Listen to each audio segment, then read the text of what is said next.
নমস্কার সবাইকে। পায়েলস হেলদি কুকিংয়ে আপনাদের সকলকে স্বাগত। আজকে বানাবো পালং শাকের ঘন্ট, যেখানে পালং শাক নিয়েছি আর এর সাথে দিয়ে দিয়েছি একেবারে কচি কচি মূলো শাক, যেগুলো আমি আমার ছাদ বাগানেই পেয়ে গেছি। শাক খুব ভালো করে ধুয়ে জল ঝরাতে রেখে দিয়েছি।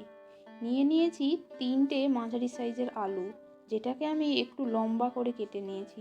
আর নিয়েছি 250 গ্রাম মতো কুমড়ো একটু ডুমো করে কেটে নিয়েছি। দিয়ে দিয়েছি 6-7টা মতো শিম, যেটাকে আমি ছোট ছোট করে কেটে নিয়েছি।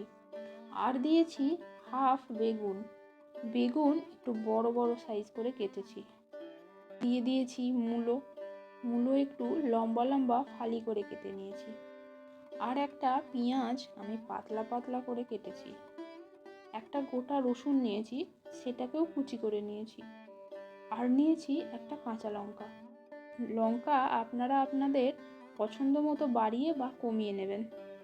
এবার সমস্ত শাক একসাথে কুচি করে কেটে নেব। যেহেতু মূলো শাক দিয়েছি, তাই শাক ছোট ছোট করে কেটে নিয়েছি, কারণ মূলো শাক সেদ্ধ হতে একটু বেশি সময় লাগে, আর কুচি কুচি করে দিলে তাড়াতাড়ি সেদ্ধ হয়ে যায়। মূলো শাক একটু যদি বড় হয়, তাহলে শাক একটু ভাপিয়ে ব্যবহার করবেন। এবার কড়াই বসিয়ে দিলাম। কড়াইতে দিলাম 2 চামচ মতো সর্ষের তেল গরম হয়ে গেলে এর মধ্যে দিয়ে দেব বড়ি একটু লাল করে ভেজে নেব। বড়ি ভাজা হয়ে গেলে একে একে সব বড়ি তুলে নিয়েছি। এবার ওই তেলেই ফোড়নের জন্য দিয়ে দেব কালো জিরে, আর দেব একটা শুকনো লঙ্কা। ফোড়নের সুন্দর গন্ধ বেরিয়ে আসলে এর মধ্যে দিয়ে দেব কেটে রাখা আলু একটু ভেজে নিয়ে দিয়ে দিয়েছি কেটে রাখা কুমড়ো। আলু আর কুমড়ো ভালো করে ভেজে নেব। এবার এর মধ্যে দিয়ে দেব রসুন কুচি।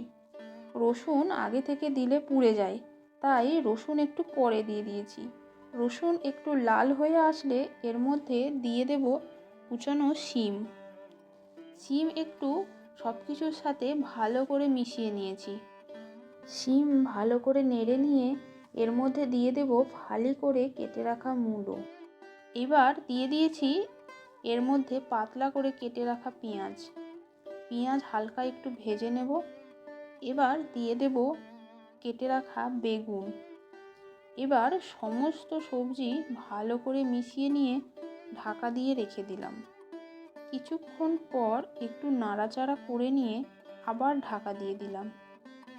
এবার সবজি একটু নরম হয়ে গেলে এর মধ্যে দিয়ে দেব কুচিয়ে রাখা শাকের উপরেই দিয়ে দেব স্বাদ মতো নুন, হলুদ গুঁড়ো, আর দিয়েছি জিরে ধনে গুঁড়ো।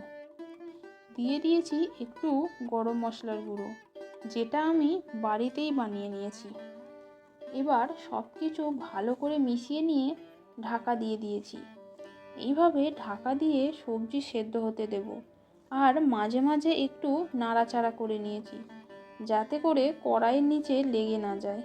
শাক একটু নরম হয়ে আসলে শাক থেকে অনেকটা পরিমাণে জল বেরিয়ে আসে, তাই এই রান্নায় আলাদা করে জল দেওয়ার কোনো প্রয়োজন নেই।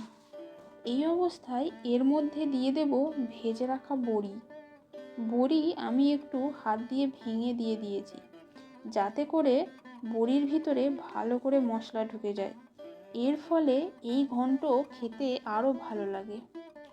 বড়ি সব কিছুর সাথে মিশিয়ে নিয়ে আবার ঢাকা দিয়ে দিয়েছি, যাতে বড়ির মধ্যে ভালোভাবে মশলা ঢুকে যায় আর বড়ি নরমও হয়ে যায়। কিছুক্ষণ পর ঢাকনা খুলে দেখুন, আপনার পালং শাকের ঘন্ট একেবারে রেডি। গরম ভাতে এই ঘন্ট অসাধারণ লাগে খেতে।